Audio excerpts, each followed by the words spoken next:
Pak Bagus, sebenarnya kalau kita melihat sekarang ini kan udah ada Pancasila nih. Pancasila ini kan udah kuat begitu kan? Iya. Kenapa kok harus dibikin HIP atau RUU Haluan Ideologi Pancasila? Secara tidak langsung kalau RUU HIP ini diberlakukan, ada sesuatu yang lebih tinggi daripada Pancasila. Padahal sekarang ini kan landasan hukum tertinggi sudah ada di Pancasila. Ini seolah-olah diberikan satu jalan baru, ada yang lebih tinggi dari Pancasila. Dan parahnya menurut Pak Bowo tadi, bisa memberikan peluang paham komunisme atau partai PKI bisa masuk.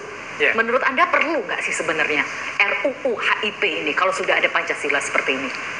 Sebenarnya kalau melihat secara statuta hukum, RUU-nya itu tidak perlu.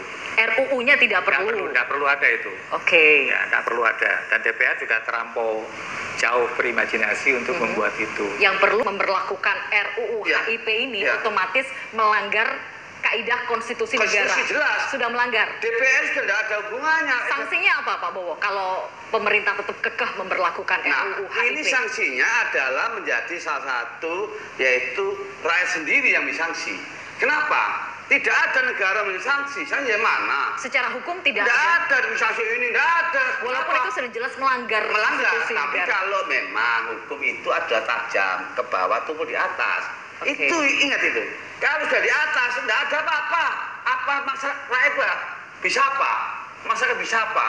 Tapi ketika kalau nggak ada konflik, oh ribut ini. Yakin tak ribut? Bisa demo besar-besaran. Anda melihat konsekuensi atau dampak yang akan terjadi jika RUU HIP ini tetap diberlakukan untuk kondisi sosial, separah apa akibatnya, dampaknya nanti bisa dijelaskan setelah jeda berikut ya, Pak Bowo ya. Jangan beranjak kemana-mana. Pemirsa tetaplah bersama kami dalam Dialog Update Faktual. Kami segera kembali. Terima kasih Anda masih setia bersama Update Faktual. Kita membahas terkait polemik RUU dari polemik HIP ya, Haluan Ideologi Pancasila. Saya coba kembali ke Pak Bowo selaku pengamat hukum. Tadi sudah dijelaskan oleh Pak Bowo, jika RUU HIP ini dipaksakan diberlakukan, maka akan ada peluang komunisme bisa masuk, PKI bisa dilegalkan kembali, PKI bisa berkuasa kembali. Tapi di satu sisi pertanyaannya, jika RUU HIP ini tetap diberlakukan, apa dampaknya untuk kondisi sosial di Indonesia? Apa dampak terbesarnya? Kalau toh dalam kondisi COVID sekarang tidak bisa berdemo, tapi katakanlah kita menganalogikan ada kemungkinan terburuk tetap diberlakukan oleh pemerintah nih RUU HIP. Konsekuensi terburuk apa yang akan dilakukan oleh masyarakat yang menolak ini? Memang saya merasa kok bahwa orang yang punya kekuasaan itu merupakan bagian dari orang yang bisa melanggar undang-undang. Gak main-main kalau nanti melanggar. Tapi kalau itu dipasarkan ketika revolusi terjadi, ada kemungkinan akan terjadi revolusi. Kemungkinan besar terjadi. Kalau itu sampai dipaksakan akan terjadi seperti itu. Tidak peduli walaupun ada COVID, ada undang-undang kesehatan. Begitu, kalau itu adalah ini yang membahayakan.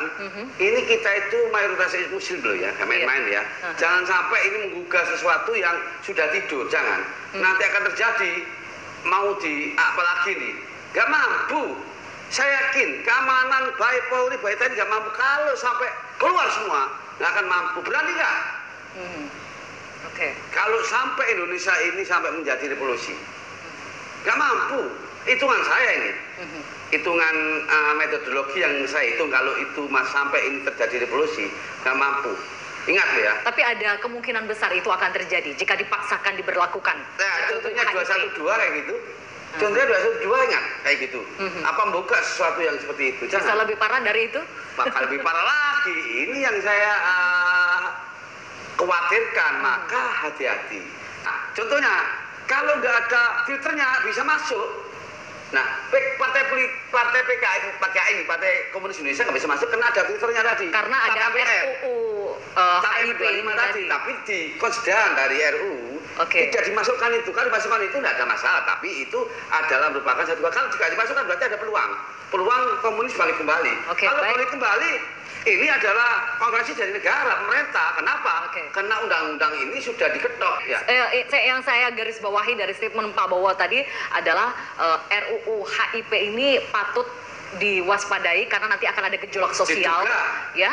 Diduga sudah, saya kan diduga membahayakan ini. Oke, ya. Diduga membahayakan karena nanti kalau dipaksakan diberlakukan akan ada gejolak sosial termasuk revolusi itu tadi. Revolusi tadi, besar-besaran nanti. Baik, saya coba beralih ke Pak Bagus.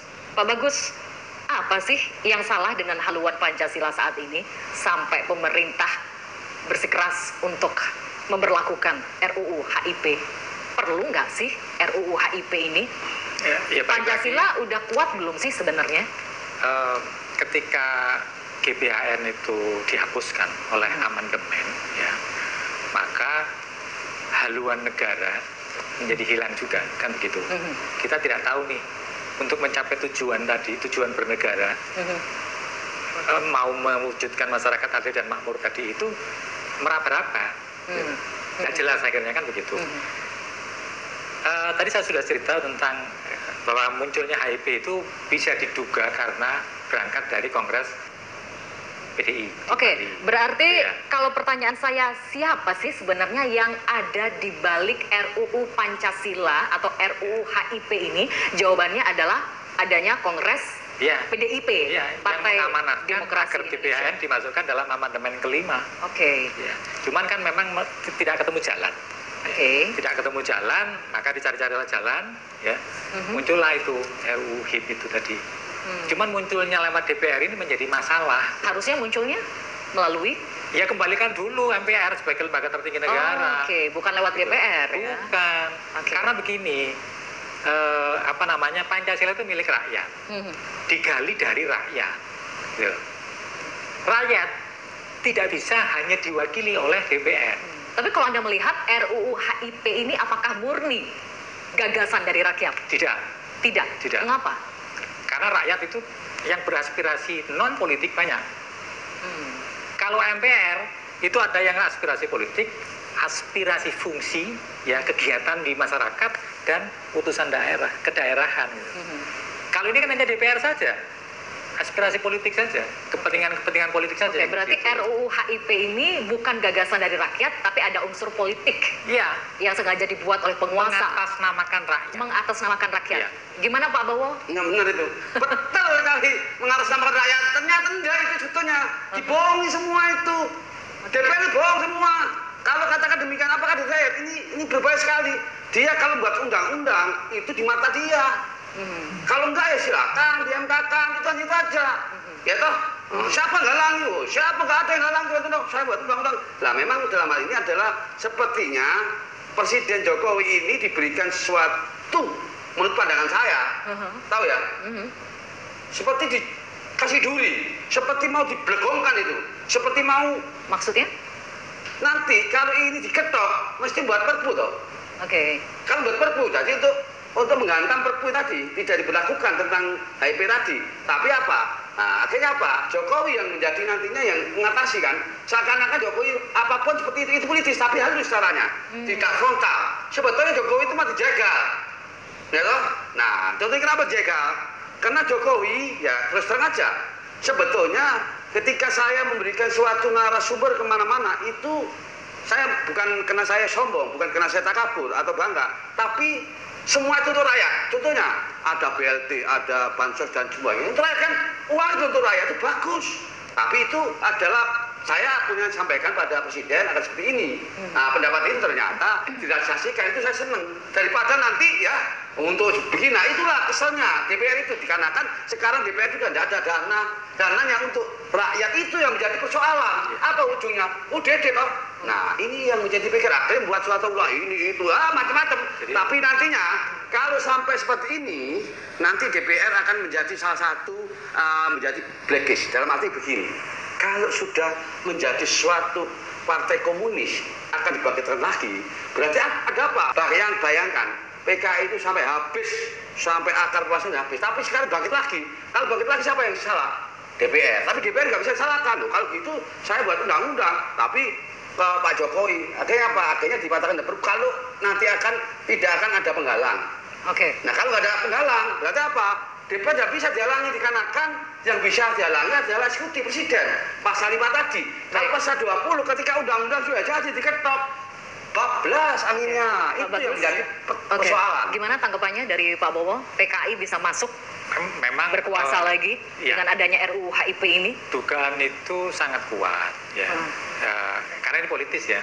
Dugaan itu it's okay, no problem. Artinya sangat mungkin itu terjadi. Ya, tapi balik lagi maksud teman-teman PDI dari Kongres tadi itu ingin memasukkan GBHN itu bagus itu sebenarnya. Nah, kalau misalnya mentok sebaiknya jangan lewat itulah. Nah, kalau memang mau jangan melalui DPR. Jangan melalui tapi DPR. melalui MPR. Iya. Jadi artinya kalau bisa nih teman-teman PDI ini ya usul saja kembalikan lagi Undang-Undang Dasar 45. Tapi kira-kira mau nggak tuh kalau PDIP seperti ya, itu? Silakan proses politik ya. Kalau Anda melihat kalau menurut saya, kalau saya pribadi ya harus mau. Sehingga akhirnya GBHN bisa berlaku lagi gitu loh. Bukan lagi dengan ini kan kontroversial. Pancasila milik rakyat, jangan dibawa ke politik. Gitu loh. Baik, terakhir nih saya ke Pak Bowo dan juga Pak Bagus, ke Pak Bowo dulu. Kita melihat kontroversial yang sudah semakin besar ya, dan semakin riuh kayaknya di luar, di medsos juga banyak yang menolak, bahkan tokoh agama, politikus, netizen, masyarakat luas semua. Pak Bowo sebagai pengamat hukum, masukan apa yang Anda berikan untuk pemerintah kalau melihat perkembangan RUU HIP seperti ini? Banyak penolakan dan sebagainya. Terima kasih, saya paham sekali bahwa hukum itu proses politik ya, saya tahu. Berarti politik adalah merupakan satu bagian yang punya tujuan. Jadi hukum itu akan true law, akan ready ketika politik jalan. Ini pemerintah harus membuat satu perpu, persiapan perpu. Kalau nggak siapkan perpu, daripada ada persoalan konflik pada kepemimpinan Presiden Jokowi ini. Kalau sampai mengubah Pancasila yang pada utuhnya, maka menjadi Presiden Federasi. Ini akan terjadi. Berarti intinya Anda sebagai pengamat hukum, masukan Anda kepada pemerintah, harusnya pemerintah harus siap-siap memberhentikan RUU HIP atau melanjutkan? Ya, kalau pemerintah untuk menghentikan rancangan yang dibuat oleh DPR, tidak ada konstitusinya. Yang konstitusinya ada perpu, adalah sama. Jadi kalau tata perurutan undang-undangan adalah kita buat satu suara MPR, kemudian kita berhubungan dengan undang-undang, perpu ya kan, ada di bawahnya. Intinya perlu diberlakukan atau tidak? Kalau saya jangan diberlakukan, ini berbahaya. Kalau diberlakukan berarti apa? Berarti kembali lagi ke apa? Udah lama lagi. Pancasila itu tetap adalah Pancasila yang menjadi BUPK itu yang memang aslinya. Maka kalau saya sih kembali ke Undang-Undang Dasar dan Pancasila itu yang paling cakep. Pak Bowo sebagai pengamat hukum di sini menegaskan bahwa RUU HIP ini tidak perlu dan tidak perlu dilanjutkan, gitu ya Pak Bowo ya?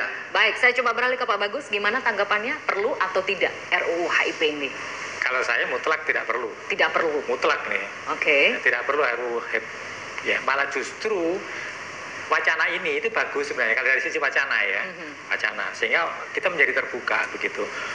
Kesimpulan yang harusnya kemudian didorong untuk itu bisa diwujudkan adalah seperti tadi usulannya atau pikirannya Pak Bowo, kita harus mulai berpikir atau mewacanakan untuk kembali ke Undang-Undang Dasar 45 asli. Sebenarnya Undang-Undang Dasar ini tidak dicabut loh, masih berlaku, cuma tidak dipakai. Ya. Ada Undang-Undang Dasar 45, ada Undang-Undang Dasar amandemen. Baik. Ini harus dicabut, ini diberlakukan kembali. Baik. Jadi intinya menurut pengamat hukum Pak Bowo dan juga menurut Pak Bagus selaku Sekretaris Rumah Pancasila, RUU HIP ini tidak perlu, begitu Pak ya? Baik. Jadi intinya itu pemirsa ya, semoga bisa menjadi jawaban atas polemik yang terjadi di luar sana, dan sekali lagi semoga diskusi atau dialog kita hari ini bisa memberikan gambaran untuk pemerintah dan juga masukan yang positif untuk pemerintah dan juga jalan keluar yang terbaik untuk masyarakat luas. Baik, Pak Bagus Taruna selaku Sekretaris Rumah Pancasila, terima kasih banyak, dan juga Profesor Dr. Sunarno Edi Wibowo, pengamat hukum. Terima kasih banyak Pak Bowo sudah hadir dalam dialog update faktual hari ini.